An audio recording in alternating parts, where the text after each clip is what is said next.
Bismillahirrahmanirrahim. Assalamualaikum warahmatullahi wabarakatuh. Baik, kita akan melanjutkan pelajaran kita, yaitu di basis data ini.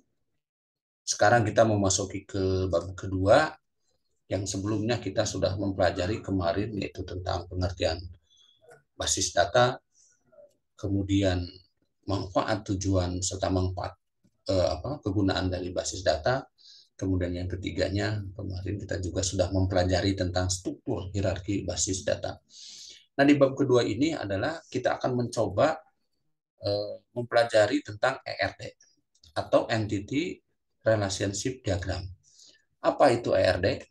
ERD merupakan notasi grafis dalam pemodelan data konseptual yang mendeskripsikan hubungan antara penyimpangan.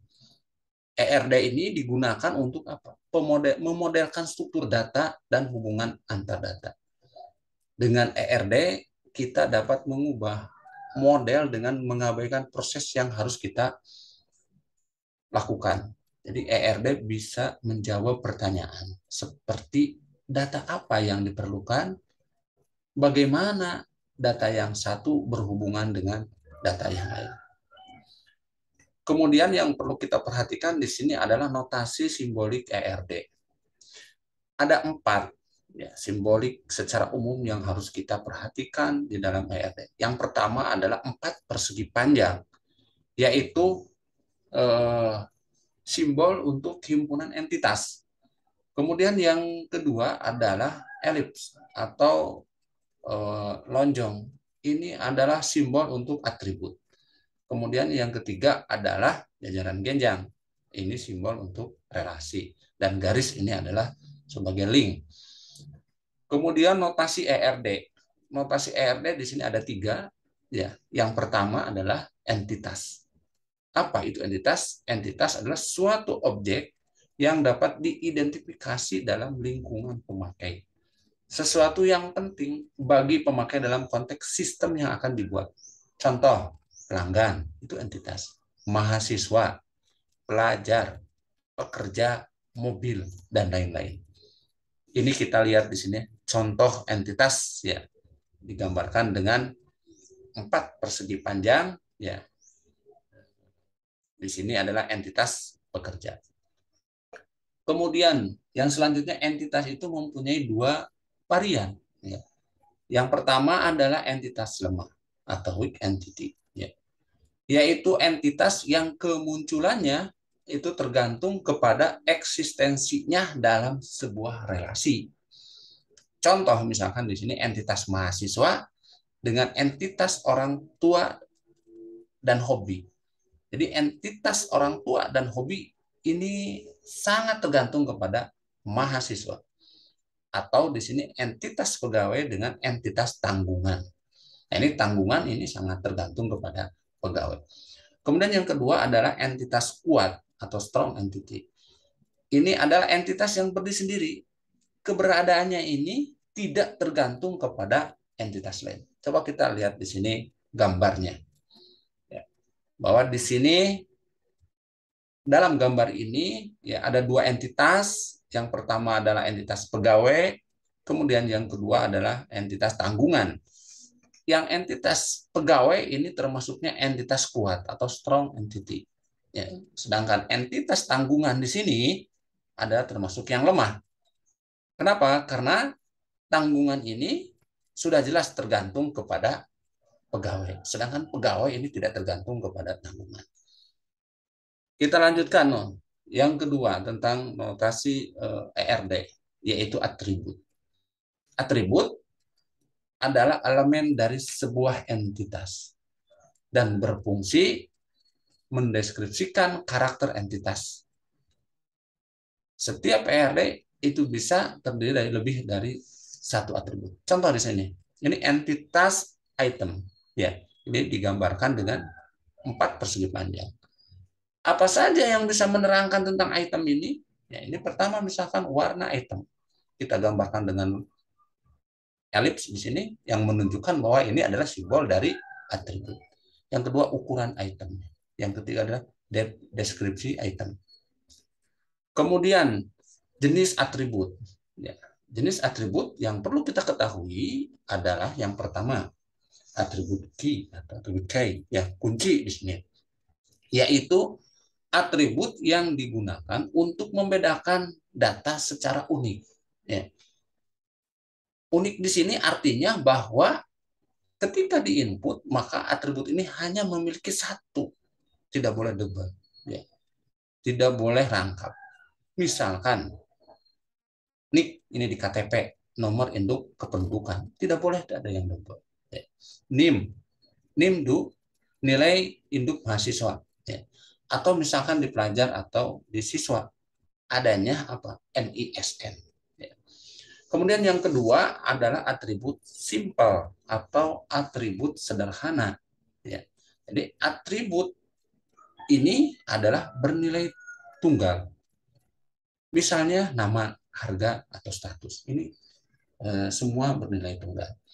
Kemudian yang ketiga adalah atribut multi value. Ya.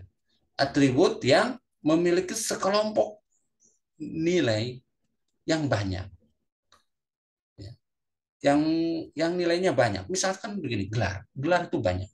Ada Dr. Ranes, Dr. Ranes, misalkan SPD, MSI, dan sebagainya. Jadi seseorang itu punya gelar bisa banyak. Kemudian yang selanjutnya adalah atribut komposit, yaitu atribut yang masih dapat diuraikan lagi. Ini misalkan di sini adalah alamat, ada korban, ada waktu. Kemudian yang terakhir adalah atribut derivatif, yaitu atribut yang dihasilkan turunan dari atribut lain. Misalkan di sini contohnya adalah umurnya. Umur ini adalah dari apa? Dari tanggal lahir. Kita akan lebih jelasnya tentang atribut key atau atribut key ini ya dalam gambar di sini. Di sini ada entitas pegawai di mana di entitas pegawai ini ya kita sudah menggambarkan beberapa atributnya. Ini yang dinamakan dengan atribut key. Di sini ID pegawai. ID pegawai tidak boleh ada yang sama. Satu pegawai ID harus satu. Maka ini harus digunakan atau harus menggunakan atribut key atau disebut dengan atribut key. Ini lambangnya adalah atribut, ini yang lonjong, yang elif, kemudian di bawahnya ada tanda garis. Ini menunjukkan atribut key. Nama ini tidak bisa disebutkan atribut key. Kenapa? Karena nama itu bisa saja orang banyak. Ya. Tidak hanya satu, misalkan yang namanya Agus, ya. Tapi bisa beberapa orang. Ini di ruangan sama. ID ruangan yang menjadikan ID atributnya. Ya, tidak boleh ada yang double ID ruangan ini. Ya. Ini gambarnya bisa mohon diperhatikan ya. Kemudian selanjutnya adalah atribut simple, atribut sederhana ini. Ada entitas barang. Nah, di sini nama, harga, kualitas ini adalah simple, ini atributnya. Kemudian atribut multi value ya. Atau memiliki banyak nilai. Ya, di sini adalah dicontohkan apa? Gelar. Ya. Atribut atau entitas di pegawai ini ada atribut gelar. Gelar bisa diisi dengan berbagai nilai. Kemudian yang selanjutnya kita lihat di sini gambar tentang atribut komposit. Ya. Contoh dari atribut komposit adalah di sini di entitas pegawai ada nama. Jadi atribut komposit itu atribut yang masih bisa diuraikan. Nama itu masih bisa diuraikan. Ada nama depan, ada nama tengah, atau nama belakang. Ya. Kemudian yang selanjutnya adalah atribut derivatif. Ya. Adalah atribut yang dihasilkan dari atribut yang lain, keturunan dari atribut lain. Ini kita contohkan di sini dalam pegawai. Ya. Ini umur. Umur ini ya hasilnya dari tanggal lahir di sini. Ya. Itu adalah jenis-jenis atribut. Kemudian yang ketiga atau yang C dalam notasi ERD itu adalah relasi atau hubungan. Ya. Ini menunjukkan adanya hubungan relasi di antara sejumlah entitas ini yang berasal dari himpunan entitas yang berbeda. Contoh di sini, ini adalah entitas mahasiswa. Ini ada entitas kuliah. Apa hubungannya mahasiswa dengan kuliah? Ini adalah mengikuti di sini. Baik, kita lanjutkan ke derajat relationship. Ya. Nah, di sini ada beberapa derajat relationship. Yang pertama adalah anari, derajat 1. Apa yang disebut dengan derajat 1 maksudnya? Yaitu satu buah relationship menghubungkan satu buah entity. Contoh di sini manusia. Ya. Manusia ini entitas. Ya. Kemudian ini menikah. Ini di sini tidak usah lagi ada apa? Ada entitas manusia. Kenapa? Karena manusia pasti menikah dengan manusia. Maka di sini cukup digambarkan satu buah entitas saja. Ya. Ini yang dinamakan dengan anari atau derajat 1. Yang kedua ada binari, derajat 2, yaitu satu buah relationship yang menghubungkan dua buah entitas ini. Pegawai, entitas, ya, entitas pegawai dengan entitas kendaraan. Dihubungkan. Apa hubungannya? Memiliki. Jadi pegawai memiliki kendaraan di sini. Kemudian yang ketiga, ya, yaitu ternari atau derajat 3. Ini adalah satu buah relationship di mana menghubungkan 3 buah entity atau entitas. Di sini ada pegawai, kemudian ada entitas proyek, kemudian ada entitas kota. Jadi pegawai bekerja, ya di sini, ya bekerja, ya menghubungkan dengan apa? Dengan atau bekerja menghubungkan dengan pegawai, dengan proyek, kemudian dengan kota. Jadi ini ada 3 entitas, ya pegawai, proyek, dan kota. Baik, kita lanjutkan ke kardinalitas relasi. Ya. Kardinalitas relasi yang pertama itu adalah one to one, yaitu hubungan satu dengan satu. Contoh di sini, kita lihat langsung saja ke gambar ya biar lebih gampang. Pegawai ini memiliki ya kendaraan dinas. Ini pasti satu pegawai biasanya jatahnya kendaraan dinas itu adalah 1. Maka di sini adalah apa? Hubungannya one to one. Ya. Jadi di sini pegawai ini 1 nih dilambangkan 1, kemudian dinas juga dilambangkan 1. Ini adalah hubungan 1 ke 1. Contoh yang lain di sini dosen mengepalai 1 jurusan. Ya. Jadi tidak ada jurusan dikepalai oleh 2 dosen, biasanya hanya 1 orang dosen. Lanjut, yaitu tentang one to many, hubungan 1 ke banyak. Contoh di sini adalah nih yang gambar apa yang di bawah gambar lebih gampang, dosen ya entitas dosen itu mengajar atau ajar mata kuliah. Dosen 1, mata kuliahnya banyak. Ya, misalkan dia bisa mengajar mata kuliah basis data, mata kuliah web dan sebagainya. Nah ini lambangnya 1, ini adalah di sini lambangnya banyak.